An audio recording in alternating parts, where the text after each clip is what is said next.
Video ini tidak bermaksud untuk memberikan Saya kedatangan tamu spesial nih. Kita udah ngobrol dari jam 3 ya, sekarang udah jam 8 nih. Iya, nggak Jadi terasa ya. banyak ilmu yang sebenarnya nggak masuk frame. Tapi kita coba untuk bagikan ya sedikit ilmu ini, mungkin beberapa menit aja, yang semoga teman-teman yang lihat dapat insight dan pengalaman baru lah ya, bersama Mas Neo ya. Apa ini? Jabatanmu kan terlalu banyak ya. Iya, kayak ini ya, bosman ya. Shadow Ya, terlalu banyak bisnis startup yang Iya. di dalamnya ada Mas Neo gitu. Jadi kalau jabatan nggak usah disebut ya. Yang intinya mahasiswa lulusan dengan IPK 2. IPK 2. Terbaik. Nah, terbaik. Terbaik. Memuaskan lah ya, Fred. Ini memuaskan Yang banget. dua itu apa sih? Hah? Dua itu apa sih? Memuaskan. Enggak ya? Ini memuaskan banget 7 tahun, Pak. Puas kan? Alhamdulillah. Puas banget Lulus 7 tahun. lulus dengan alhamdulillah. Kan ya sih, lulus dengan memuaskan, lulus dengan kumlot gitu. Ki lulus dengan alhamdulillah. Alhamdulillah. Dulu kan teknik mesin kan. Iya, teknik mesin. Benar. Banyak sih yang udah bahas ya. Kamu masuk teknik mesin, kamu nggak passion di dalamnya. Iya, nggak passion. Terus kamu kenapa kok bisa bertahan di situ? Orang tua sih. Orang tua. Iya, jadi ya mau gimana pun yang namanya orang tua kan harus disenangkan. Ya gimana ya, maksudnya mau teknik mesin, aku nih goblok di teknik mesin, nggak tahu apa-apa tentang teknik mesin gitu kan. Banyak loh temanku yang tahu, banyak lah temanku yang jago di teknik mesin gitu kan. Dan teknik mesin itu kan jurusan yang keren gitu. Maksudnya chance kerjanya banyak, bisa jadi apapun, ya keren lah gitu. Cuman akunya aja yang goblok. Cuman ya gimana, namanya udah masuk di situ, permintaannya bapak gitu, ya harus inilah diselesaikan. Ya walaupun terseok-seok, ya yang penting orang tua seneng. Kuncinya kan gitu. Kalau orang tua seneng tuh biasanya kalau sudah ya merestui apapun ya jalannya, termasuk bikin startup ketika masih belum lulus bahkan ya. Iya, aku belum lulus. Bikin whiteboard. Ceritanya gimana ini? Ya ceritanya karena gobloknya di teknik mesin, kalau dilanjutin jual cimol aku. Ya mau gimana gitu kan, orang hatinya ada di bisnis sama di teknologi kan gitu. Jadi ya udahlah, harus ganti arah hidup untuk akhirnya bisa berkarya lebih, karena yang tahu kemampuan kita kan kita sendiri. Betul. Aku sih punya pandangan orang tua itu mensupport, tapi yang tahu kita kan kita sendiri. Kita mau jadi apa dan lain sebagainya kita sendiri. Tanggung jawab ya kita sendiri. Intinya satu, mau jadi apapun kita senengin orang tua. Senengin orang tua. Gitu. Mau jadi apapun ya gitu. Nah, waktu itu aku ngerasa, ini kalau aku lanjut di teknik mesin ya kayak aku nggak punya masa depan. Sepertinya aku nggak punya masa depan. Udah skeptis duluan ya, karena Udah skeptis. Karena memang bukan passionnya. bukan Passionnya udah nggak bisa di situ. Mau aku belajar kayak gimana pun tetap ego. Nah ini kayak orang nggak bisa masak, disuruh masak ya tetap aja nggak bisa gitu. Orang takut ketinggian katakanlah, terus disuruh kamu jadi ini ya atlet panjat panjat tebing apa ya nggak bisa gitu. Aku udah ada ya, Pak? Ada pada tebing. Ada gitu ya, apapun panjat apa sih, panjat dinding loh ya itu. Oh iya. Ya kayak gitu. Tapi udah pernah nyoba belum untuk masuk ke industri mesin? Enggak lah. Belum pernah ya, karena memang udah. Aku tidak goblok itu, Pak. Orang udah tahu goblok ya masuk gitu loh. Mau jadi apa aku? Iya. Paling ya kalau masuk ke industri mesin di pisu-pisu itu supervisor itu goblok kan kamu ini. Oke. Iya, enggak lah, aku enggak mencoba ke sana, jadi ke teknologi lah, bikin startup. Bikin startup. Terus untuk di mahasiswa teknik kan juga banyak yang merasa salah jurusan, Mas ya? Iya. Tipsnya apa, Mas? Kalau misalnya udah salah jurusan, apakah keluar atau dilanjutin?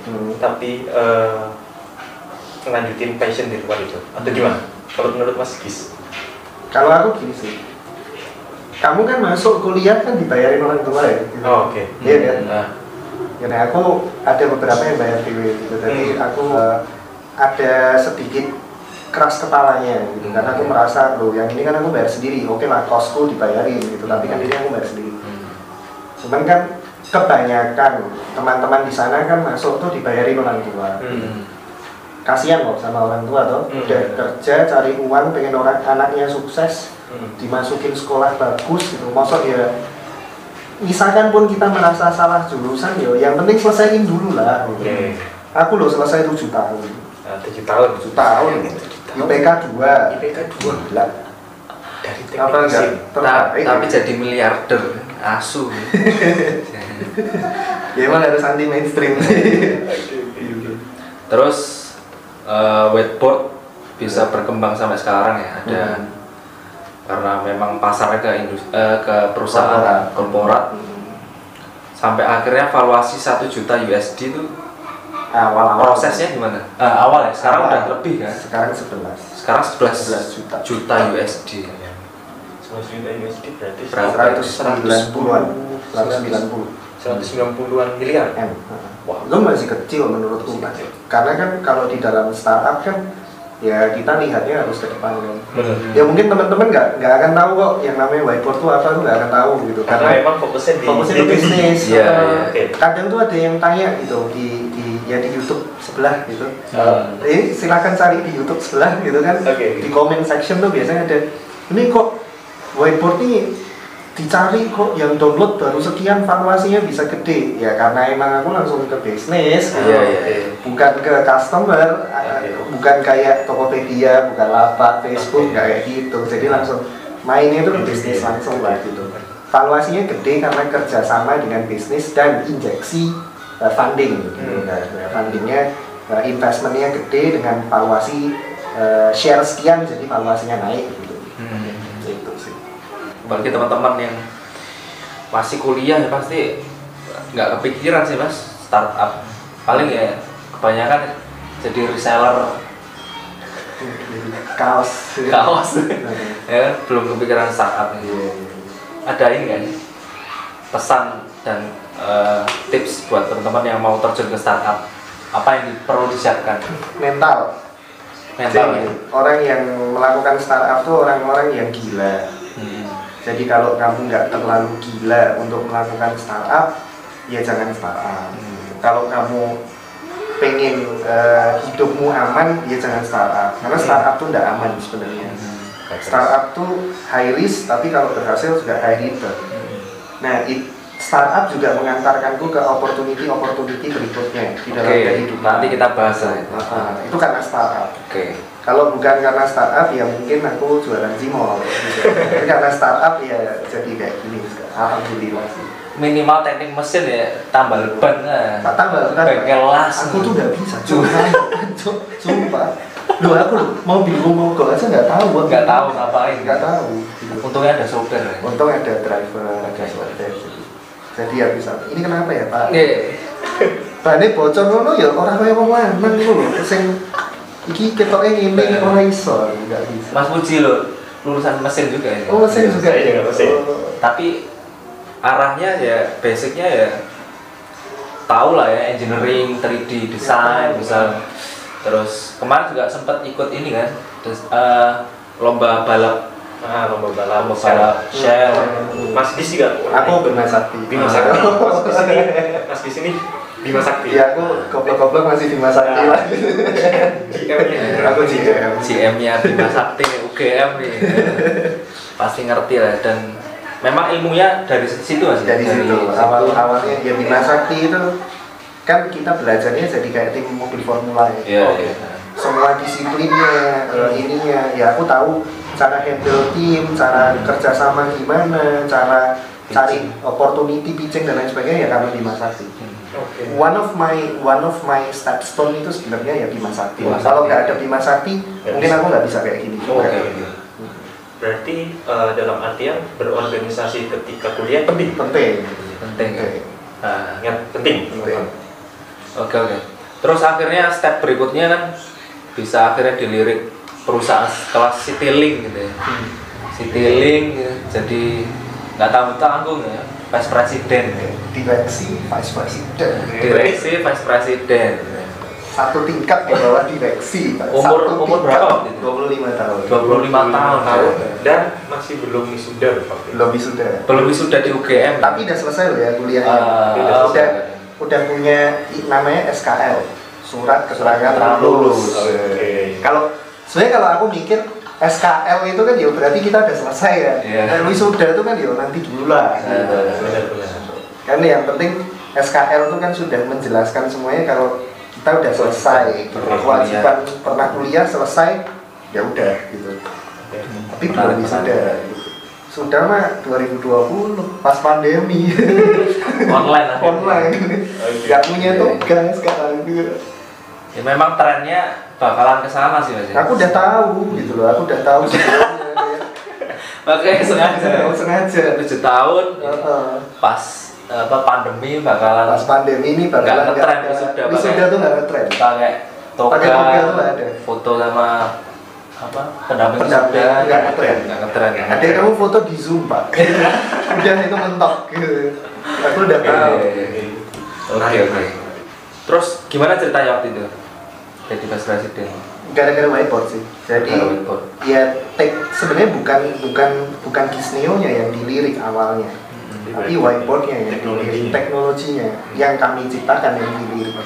Terus saat itu juga pas kebetulan di Citylink juga VP-nya lagi nggak ada, lagi kosong gitu karena ditarik sama Garuda.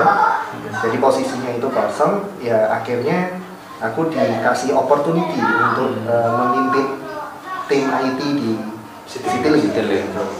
Ada 30 orang yang aku pimpin di sana. Ya timnya keren banget. Jadi tim Citylink tuh masih muda-muda, keren, jiwanya jiwa startup. Itu yang aku suka dari Citylink gitu. Ternyata Citylink is not that so corporate. Iya. BUMN rasa startup ya. BUMN rasa startup gitu. Jadi benar-benar timnya tuh solid, mau diajak lembur, mau diajak berpikir lebih, extra miles tuh mau banget gitu. Tanyalah hal kenangan baik dan hal keren di Citylink tuh oke lah gitu. Karya apa yang dibikin ketika itu? Karya yang dibikin saat itu satu PWA, Progressive Web App namanya. Jadi itu untuk meminimalisir supaya kita itu nggak tergantung sama natif, supaya ada cutting cost lah. Terus yang kedua kita berusaha untuk naikin corporate sales waktu itu dengan hal-hal sentuhan-sentuhan sederhana dan tim yang juga hebat di belakang gitu.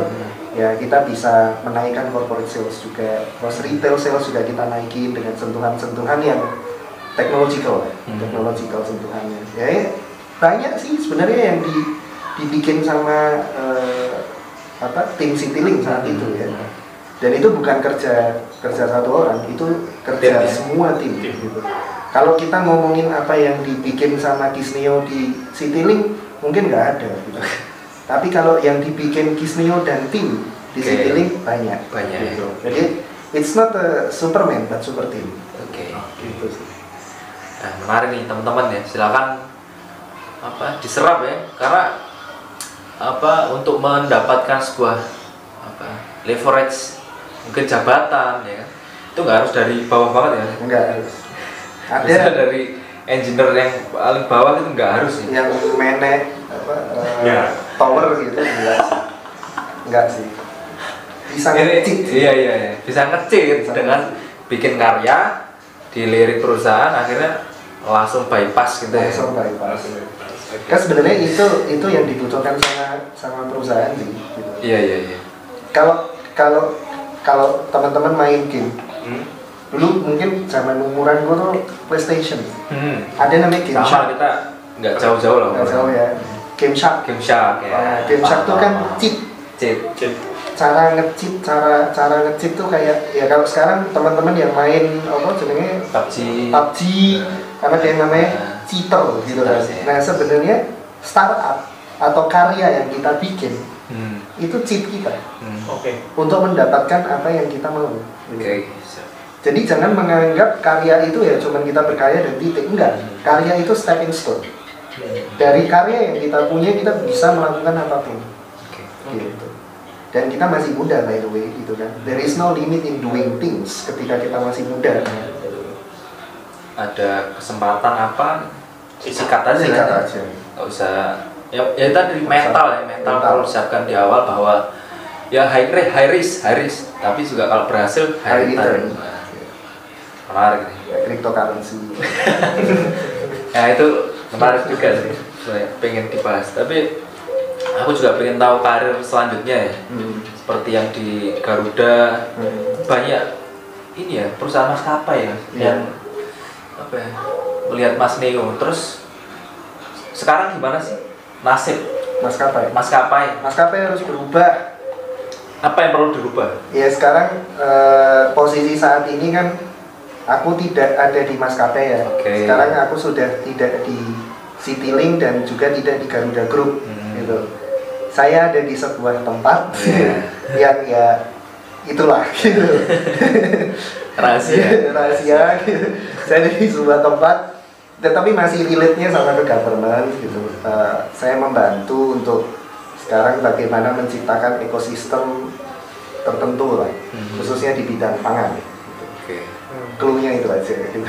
Iya. Nah, tapi Dari pengalaman pandemi ya, maskapai harus berubah dan harus bisa menyesuaikan dengan keadaan sekarang. Jadi gini, kalau kita ngomongin passenger, kita ngomongin penumpang, udah selesai era penumpang.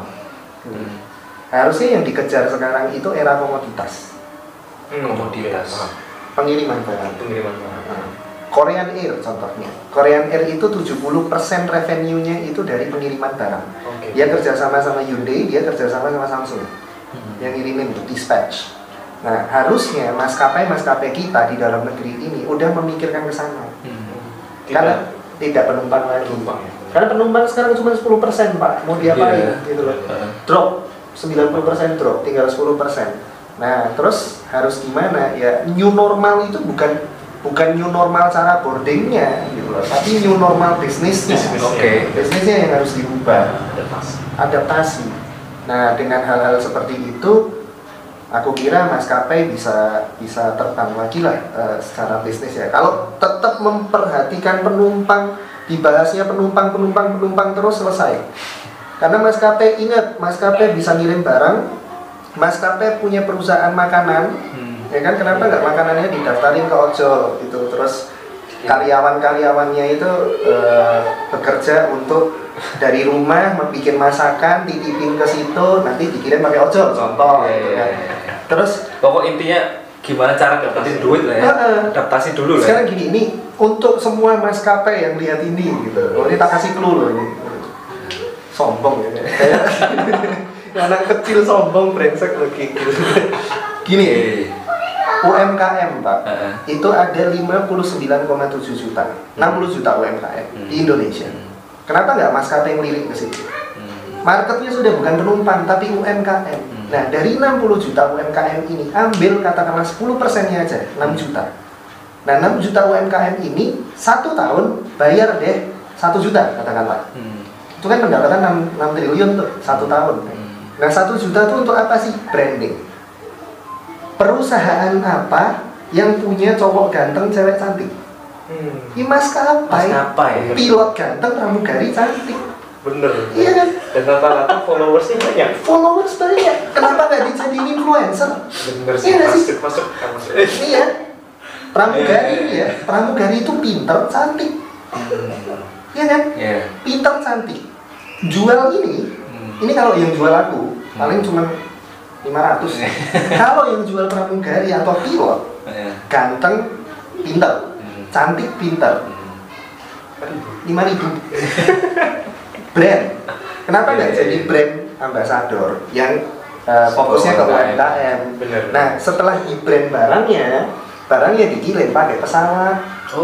Pemerataannya itu pakai pesawat, tapi ada marketing, ada distribusinya. Itu loh yang distribusi barang tadi. Nah, terus karyawan-karyawan lainnya gimana? Jadi agen penjualannya, nitipin barangnya, ininya, brandingnya pilot sama pramugari. Nggak ada yang namanya perusahaan lain punya kayak gitu, nggak ada. Itu cuma maskapai yang punya gitu. Liriklah ke sana, wahai maskapai. Itu bisnisnya gede banget. Ini nggak ada di konten lain kan ya? Nggak ada. Nggak ada ya? Belum ada. Hanya masih ada di sini. Oke, menarik. Itu bisa kita tulis. Iya. Gitu. Oke. Maskapai udah, terus di masa pandemi ini Mas, yang bakal naik itu apa sih? Digital. Digital, logistik itu naik. Ya aku bilang tadi maskapai anyway, aku ngarahin ke logistik kan tadi kan. Oke. Logistik, ya sekarang gini deh. Pandemi orang di rumah bosen mau ngapain? Belanjanya di mana? Online ngirim barangnya pakai apa? Logistik. Oke. Gitu kan. Jadi alur pemikirannya yang dibangun itu dulu. Gitu. Logistik akan naik. Nah, yang memfasilitasi logistik sekarang apa? Digital. Platformnya digital. Semua hal yang digital sekarang naik. Ya. Apapun itu naik. Kelas-kelas online juga. Kelas online. Gitu kan. Jadi hal-hal yang bersifat interaksinya itu jarak jauh itu akan naik semuanya. Jadi kalau teman-teman sekarang lagi ada di bisnis itu atau apapun itu digital, kreatif itu sekarang lagi naik-naiknya. Gitu. Jadi ya itulah opportunity lah ya teman-teman ya. Apalagi teman-teman yang apa ya, tiap harinya pasti kuliah online juga. Iya. Terus adanya mungkin ya yang nggak bisa tersampaikan di perkuliahan kan banyak gitu. Jadi ada hal-hal ilmu-ilmu yang sebenarnya bisa didapatkan dari tempat lain gitu. Benar. Yang mungkin lebih erat kaitannya dengan industri, yang lebih dekat dengan industri kan beda nih dengan yang ada di kampus yang disampaikan oleh dosen. Nah itu menurut Mas Neo gimana sih? Ya itu bagus banget ya, apalagi kalau kita konteksnya ngomongin teknik nih, ngomongin engineer gitu kan. Engineer tuh kan sekarang kan lagi dikejut banget tuh. Karena siapa sih kalau creator kalau bukan kita gitu. Ya sorry gitu, sorry ya emang kita creator kan gitu kan. The real creator is engineer gitu. Bukan bermaksud sombong ya, tapi emang kodratnya kayak gitu gitu loh. Nah, ketika teknik ini bisa leverage dengan kelas-kelas online dan lain sebagainya. Ini ya aslinya ada platform namanya Anak Teknik Akademi gitu kan. Kesana belajar gitu kan, supaya kamu jauh lebih jago nggak kayak saya yang goblok gitu loh. Di kesana lah teman-teman, banyak teman-temanku banyak hal yang akan ada di industri. Tapi banyak juga materi-materi itu tidak bisa didapatkan di kelas. Iya, benar. Jadi inilah saatnya untuk kita mulai mencari hal baru atau mencari apa ya itu ya, tempat baru untuk belajar gitu loh. Ya memang benar harus kayak gitu. Kita yang harus ngulik lah intinya. Karena ya solusinya sebenarnya udah kita coba bikinkan sebagai jembatan ya, antara kampus, industri, ya wes biar dekat gitu ya, kebutuhannya sesuai gitu. Nah, terus untuk mengatasi masalah lain Mas, seperti kasusnya Mas Neo nih, lulusan mesin jadi ahli IT, lulusan elektro jadi jualan kopi, ada ini ya, ada supply and demand yang beda gitu, sehingga di demand ya kekurangan engineer kita, negara kita kekurangan engineer. Nah itu gimana sih? Sebenarnya di sini kan link and match. Yang kurang itu kan sebenarnya link and match gitu ya. Link and match itu nggak bisa diselesaikan dengan silabus.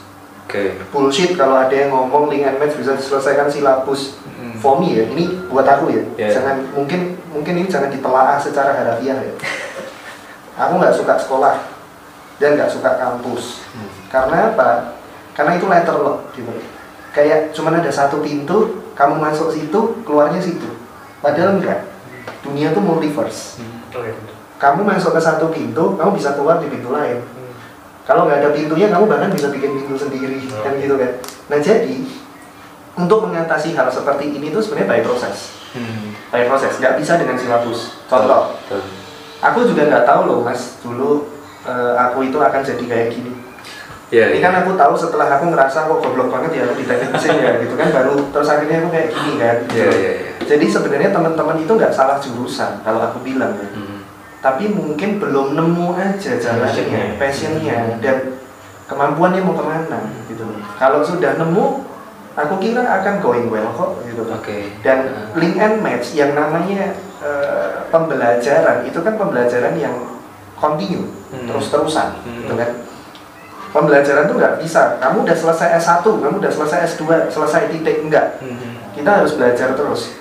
Orang banyak kok lulusan S2 lebih jauh, lebih bego daripada lulusan SMA, katakanlah.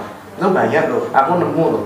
Aku pernah ada satu yang datang nih ke startupku dari sebuah kampus yang sangat ternama di Indonesia, IPK-nya sangat amat tinggi, dites sama CTO ku nggak bisa apa-apa. Nggak bisa. Sampai aku bilang, kamu pinjam CV di mana sih? Gitu. Kamu nyewa CV di mana? Beli jasa Pak? di mana? Beli jasa di mana? Gitu kan. Aku lebih suka kayak gini. Kamu memang bisa melakukan sesuatu itu, mau nggak ada hitam di atas putihnya, tapi kalau kamu jago ya jago. Gitu. Dan hal seperti itu kan bisa lewat pendidikan yang ini ya sekunder, bukan primer. Sekunder itu yang misalkan kayak teman-teman bikin anak teknik akademi gitu, itu kan sekunder sebenarnya. Tapi kalau aku anak manajemen katakanlah, atau aku anak seni rupa, atau aku psikologi, tapi kok aku suka desain rumah ya? Kok aku seneng ya mainan Google SketchUp katakanlah? Ya kenapa nggak aku belajar SketchUp gitu loh? Loh, ada teman lulusan manajemen tapi dia bisa 3D interior gitu loh. Partnerku kayak gitu loh. Jadi dia nih lulusan ada manajemen, ada akuntansi, tapi satunya itu bisa mainan SketchUp, Google SketchUp, satunya bisa mainan Blender, Pak. 3D. Jadi bikin 3D bikin game, ya? bikin kayak game deh. Blender kan bisa diarahin ke Unity dan lain sebagainya. Tapi dia lulusan akuntansi gitu loh. Berarti kan sebenarnya continuous learning gitu kan. Nah, continuous learning kan butuh platform yang bisa diakses kapanpun. Pendidikan sekunder yang bisa diakses kapan kan nggak mungkin ketika saya umur wes 30 gitu, umur udah 30, tapi aku basicnya misalkan anak akuntansi, tapi kok aku tertariknya desain grafis ya, aku tak daftar kampus deh. Ya siapa sih yang nerima umur 30 tahun daftar kampus, gitu kan nggak ada gitu. Tapi kalau platform kan bisa gitu. Iya betul. Umur 30 baru daftar S1, nah, nggak cocok ya. Ya umurku 27 sih, masih muda. Oke, menarik nih. Apalagi nih bisa kita bahas nih, permasalahan teman-teman nih. Kayaknya di part 2 nanti bakal ada lanjutan part 2 nih. Part 2 kapan Cok? Kita ke Jogja. Ada ya. Part 2 ke Jogja gitu ya. Nanti kita ke Jogja. Kita nunggu project kita selesai lah. Ya, Semoga berhasil. Nanti part 2 tunggu. Part 2 kita ke Jogja bareng Mas Neo, langsung ke kantornya Whiteboard. Boleh. Kita sambil nge-review kantornya Whiteboard. Kolam renangnya. Oke. Kita bikin konten di kolam renang. Pokok tunggu project besar kita selanjutnya teman-teman ya. Ditunggu video selanjutnya part 2.